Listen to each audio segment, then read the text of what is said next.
How can listening to the ebb and flow of our personal calling lead to a more fulfilling career in research? And how does one structure their playful curiosity into a PhD publication?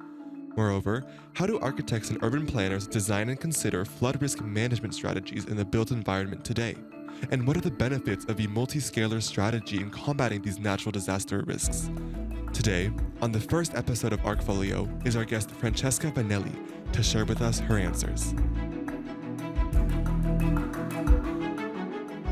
Hello everyone, I'm your host Julian, and welcome to the inaugural episode of Archfolio, a student-driven podcast that brings together unique creatives blurring the line between architecture and diverse, captivating mediums. Each episode, we'll sit down and discuss about our guests' projects, ideas, and thought processes, stepping into a world where architecture expresses itself in myriad forms. In the spirit of studenthood, our guests will also share with us their personal journeys as they navigated academia and industry, offering guidance and possibilities so that each can flourish into their own becoming. So without further ado, let's add to the Archfolio.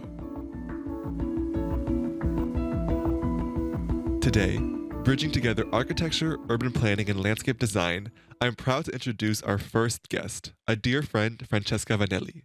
She is an architect, urban planner, and land specialist, as well as a Marie Curie Fellow under the REDI program, pursuing a dual PhD degree at Politecnico di Milano and the Royal Melbourne Institute of Technology. Her areas of research lie in land governance in face of natural disasters, flood risk strategies in the built environment, land and natural resources management, collective climate adaptation strategies, and community-based co-creation initiatives. Her design research is manifested in her practice Common Floods, which shares through frameworks, fieldworks, and storytelling her role in advocating for these causes. So once again, please welcome Francesca Vanelli.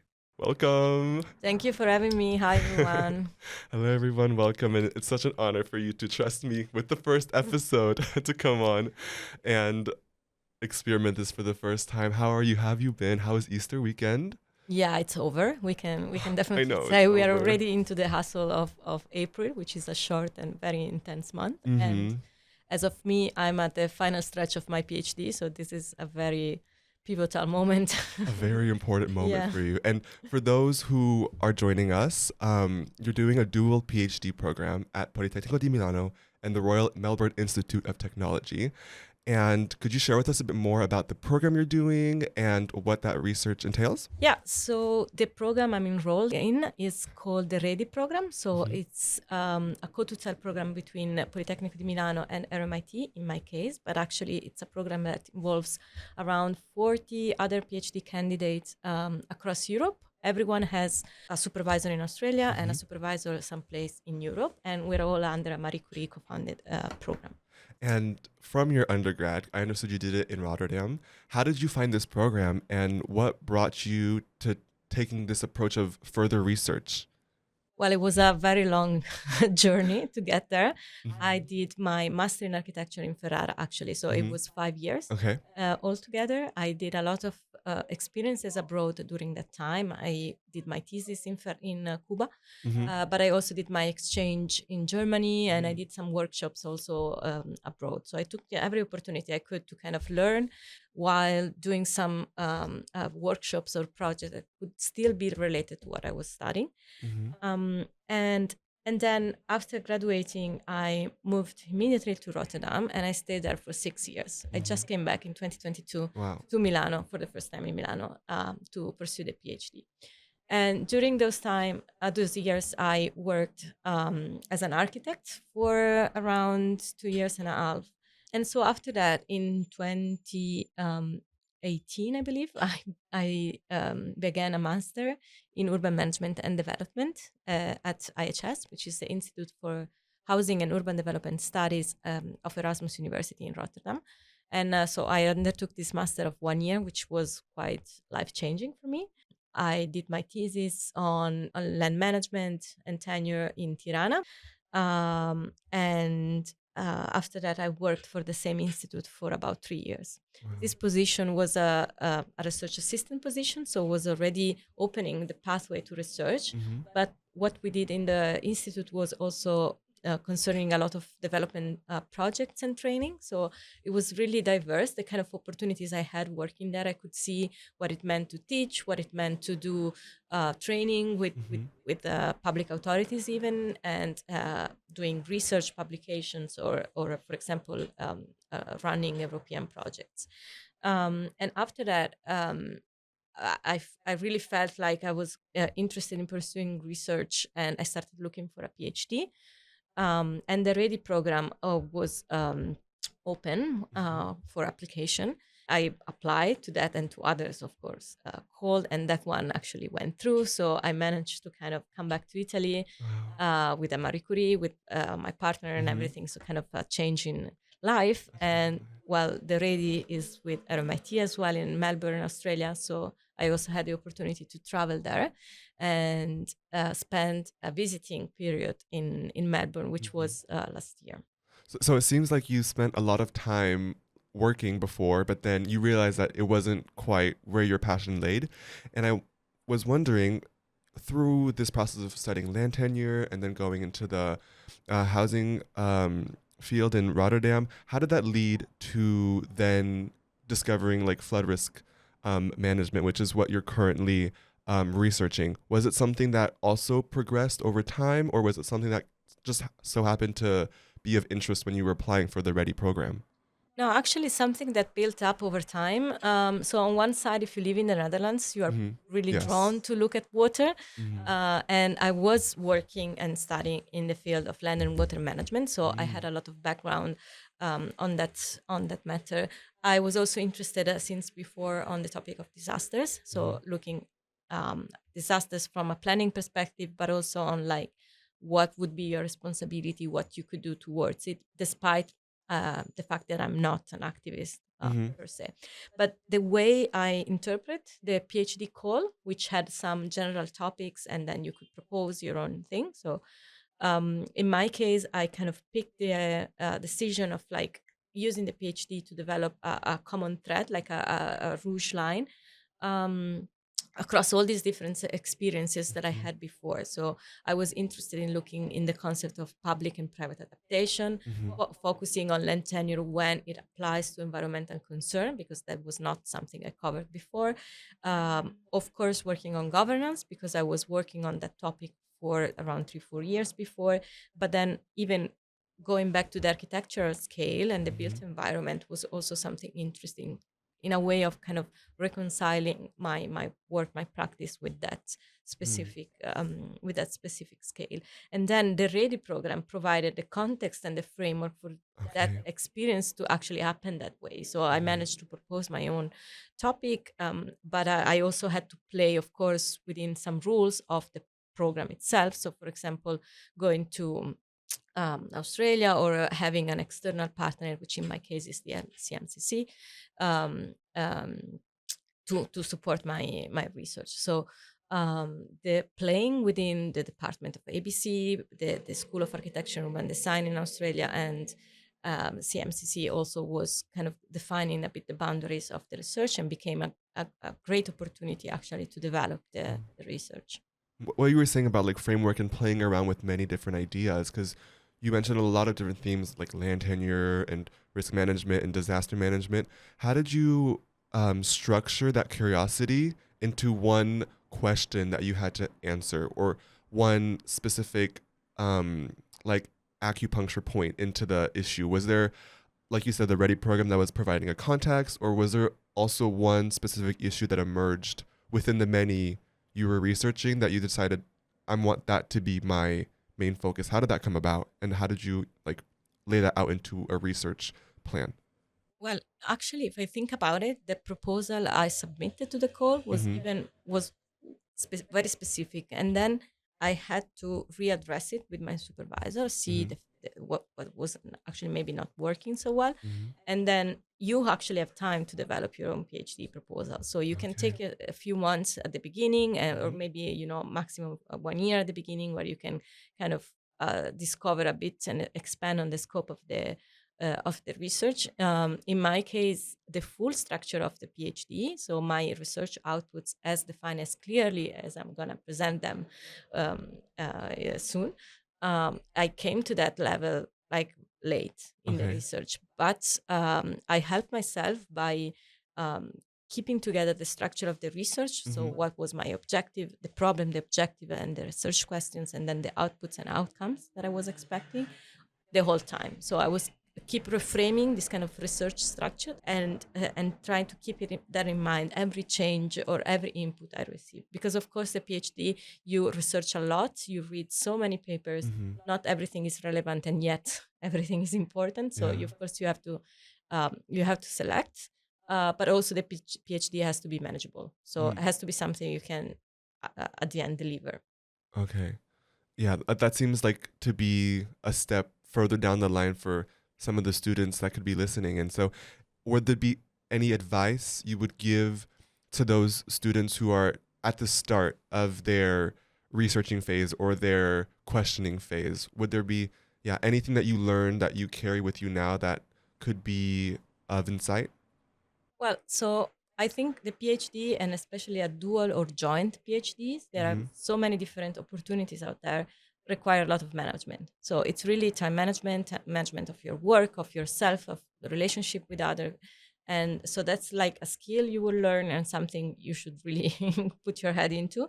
I think the research is also about asking the right question and also trusting the process. So if you have the support and you put your head into it, you will find, you streamline the process and get to wherever you have to get. But I also think that documenting everything you do on the way, it's very relevant, because you never know when an idea you have 3 years ago might end up in something else at the end. So you never know.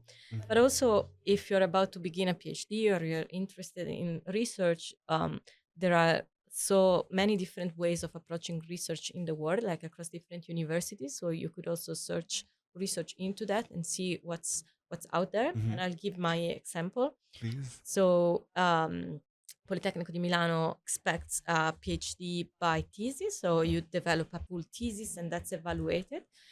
There are PhD that are by publication. So papers you publish become the chapter of your thesis. And for example, in my case, the RMIT is by practice.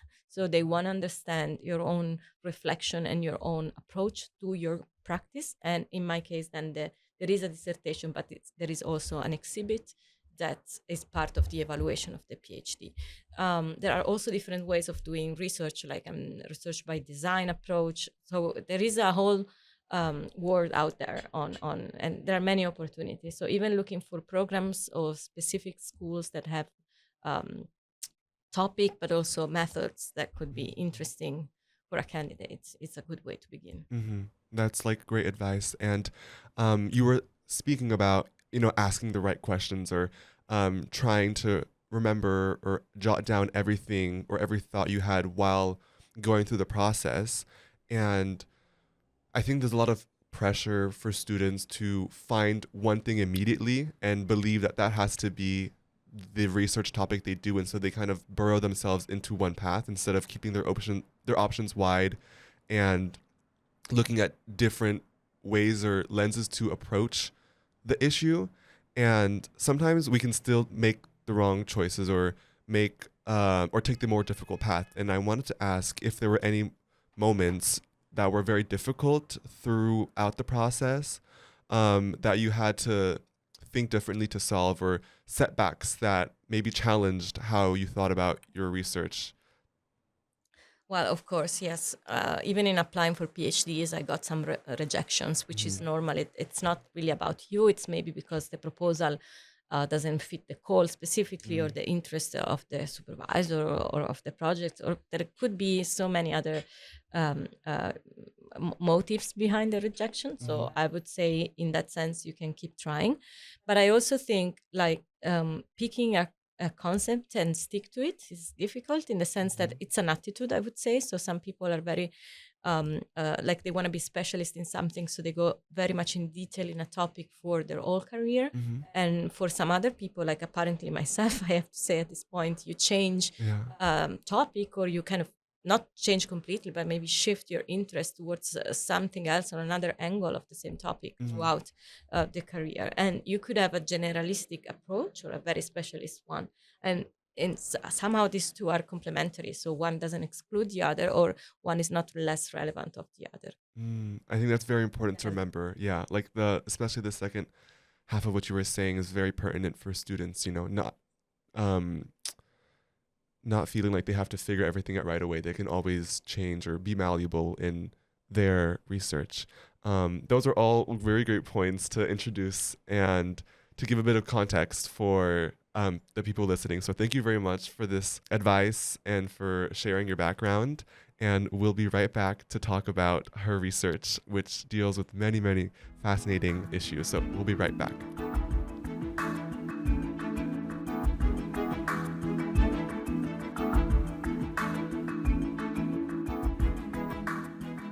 Welcome back to the second half of the podcast where we're going to deep dive into Francesca Vanelli's research. But before we do that, let me lay some context about the issue we're going to talk about.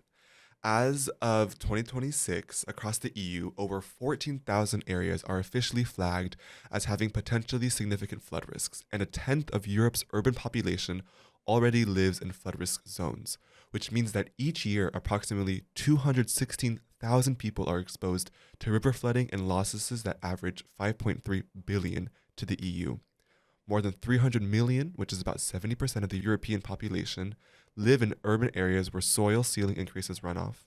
And in between 2008 and 2023, floods have displaced more than 320,000 people in Europe. So this is an issue that's becoming increasingly important to understand and to consider when it comes to design.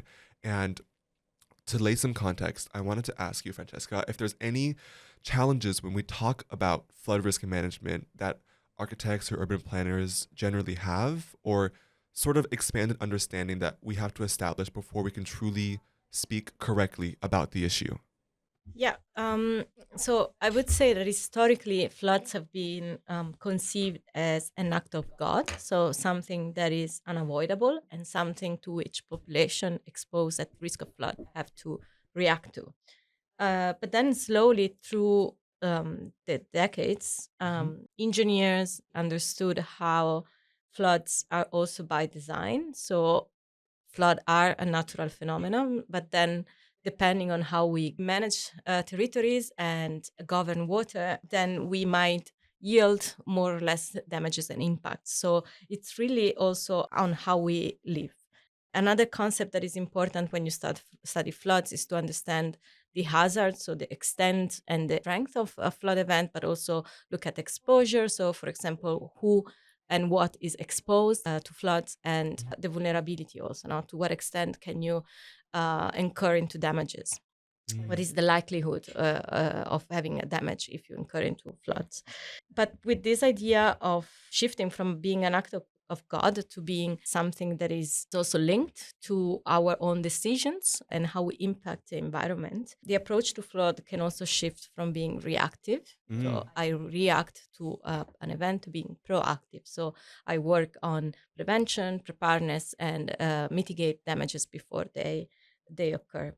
Another concept that I think it's relevant and interconnected to this shift in view is this idea of floods not having a solution per se. So if flood is something natural, the river will take its place, will flood. Right. It's a natural seasonal phenomenon. And so maybe using the word solution that much is a bit misleading. Like if you live in a floodplain, it's very likely that at some point you will experience some level of floods. But there is also the concept of acceptable risk. So maybe you agree on living in a floodplain because there is a level of risk, a residual risk, that any mitigation measures cannot really reduce, but that you're willing to take and to accept. If we shift back to architects and the role of architects and designers and urban planning and so on, I do think dealing with flood, it's really a multidisciplinary issue. It's not really only an engineer problem. It's really a cultural and social issue as well. And I do think that working with architects and designers, it's really important, especially when we look at floods across different scales. So we look at the whole basin, and you might have solutions, not solutions, but measures to floods that are to protect a community. So they are very large scale, but also can protect multiple people. And then you can go down to a medium mesoscale and then to the micro scale, which is more specific to an asset. So in this approach of being multiscalar, then there is an opportunity, of course, for designers to play a role. I think this emphasis on this multiscalar approach and how it's this preconceived idea that we have to block water, but instead we should more reduce and work with it than this total restriction that's impossible. If you go into this field and you're hoping to completely have this risk be zero, then I think you'll be immediately disappointed. There is this residual risk that you have to accept and work with, and this transcalar approach, I think, is one of the more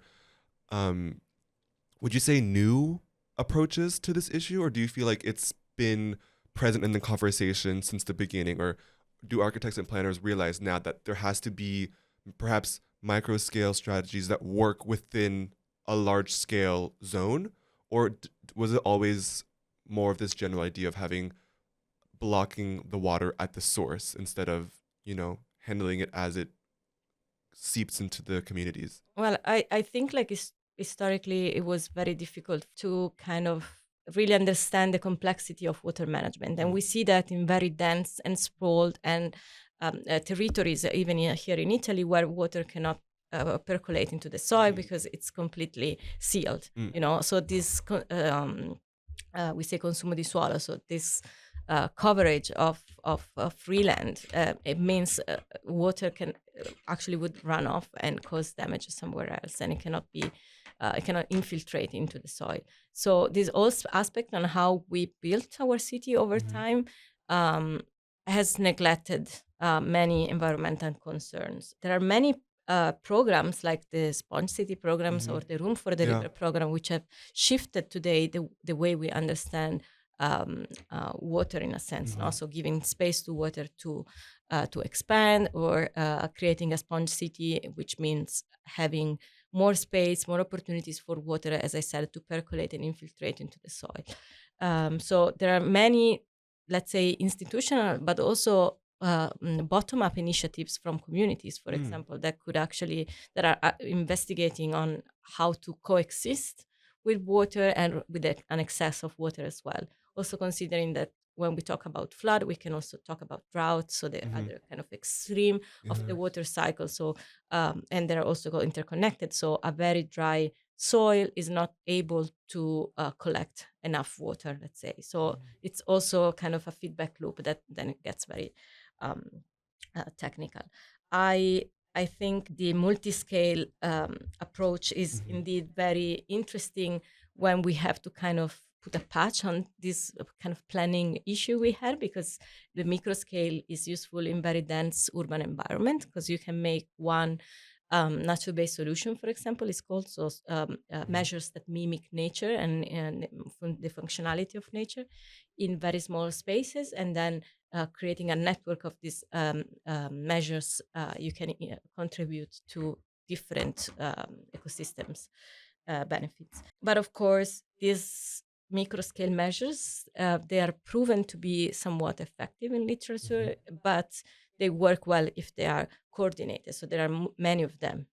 That leads me to like the question, because you were speaking of microscale and how that's very important, but these microscales often need some form of either community or policy or maybe even government participation in organizing these microscale implementations, which through your past publications and your current research, you're trying to tackle or trying to get a sort of a grasp on. And in that sense, was there any potentials or possibilities that having this microscale approach, did it yield something?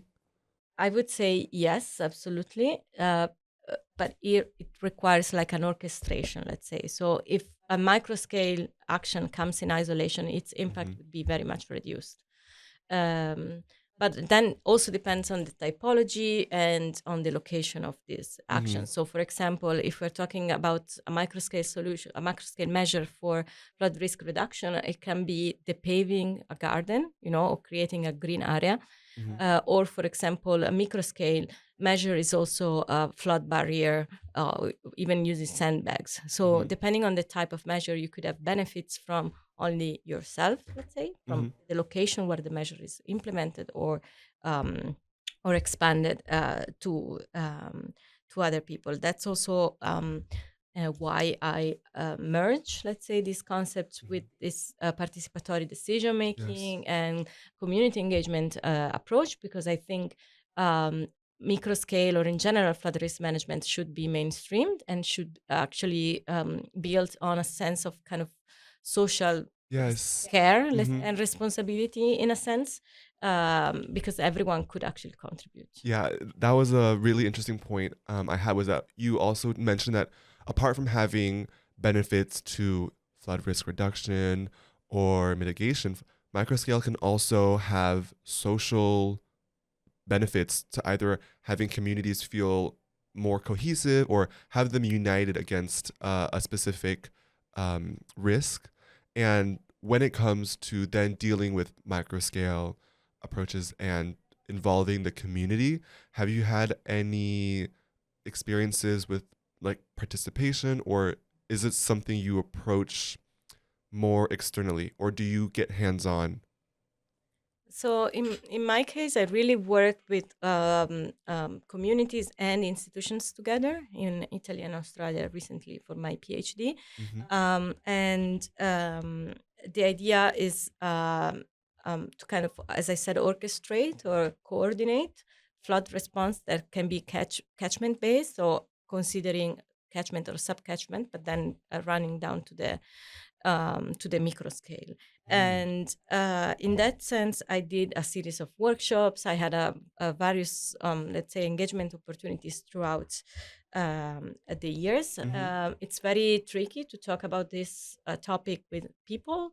There might be too much attention or too little attention. There might be that there was a flood that was too recent for them to engage on the topic, or it might be that they really don't care enough. So it's also a matter of risk perception and what is your interest into the topic. In that case, then, were there cases where maybe some members of the community talked about something you maybe hadn't thought about before, hadn't taken into account, or that kind of changed how you approached the topic? Was there a case like that? Absolutely, I would say yes. I think there is a lot of opportunities for learning for academics and also institutions and experts from communities, especially because they have what is called kind of the lived experience. So what I try to do with my workshops and all the other activities was to set up a space for engagement of the technical expertise that is always needed and extremely relevant in the topic of flood risk management, but also kind of merging it with the kind of lived experience. And that's, for example, has shown not only the complex impacts that a flood can have. So you can lose your house, you can have medical issues, stress. You can have so many different implications in a post-flood context, but also what kind of solutions are you willing to take? Because people might be undertaking solutions themselves, and how they enact with the others is very relevant, because the responsibility of responding and reducing risk should not fall upon like one person. Yeah, absolutely. It's a societal issue, but there is an opportunity, let's say, for mutual discovery, and especially also kind of understanding the technicalities from different points of view. So it's also relevant for a community member, for example, to understand why certain measures that for him is obvious is not gonna be pursued, for example. I think, yeah, that notion of raising awareness to the community is really important. And for example, you had this initiative called Flood Photo Stories, where it was a space to share about flood concerns that can be affected individually or as a society.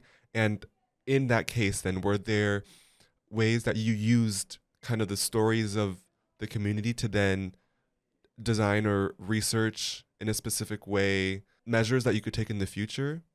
Well, so the flood photo stories repository was created as part of the PhD, and the idea was to expand from the case studies of the PhD.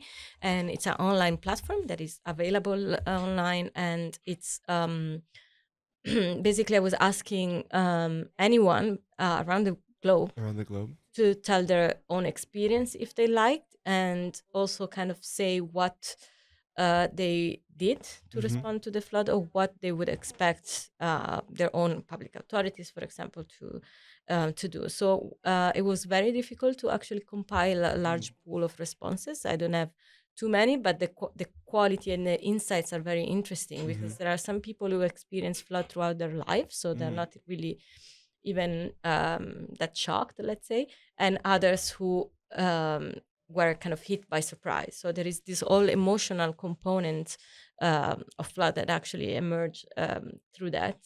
And some solutions, some measures are very context specific. So this kind of devices, like using storytelling, for example, or the photo voice strategy, could actually let you lead to learning new measures, new actions, as I call them, to that might be very context specific, which is good. Like not every solution, not every measure, not every action is replicable everywhere. Yeah. You know? I mean, when we speak about macro scale, it also is implicit that we're also speaking about a specific context, a specific scale that's adapted and endemic to a context. So I think that's also very important to take into account, that when designing or when researching about a specific place, that you can't adapt the strategy, for example, from Rotterdam into a specific case in Italy, because obviously not only is the structure or maybe the policies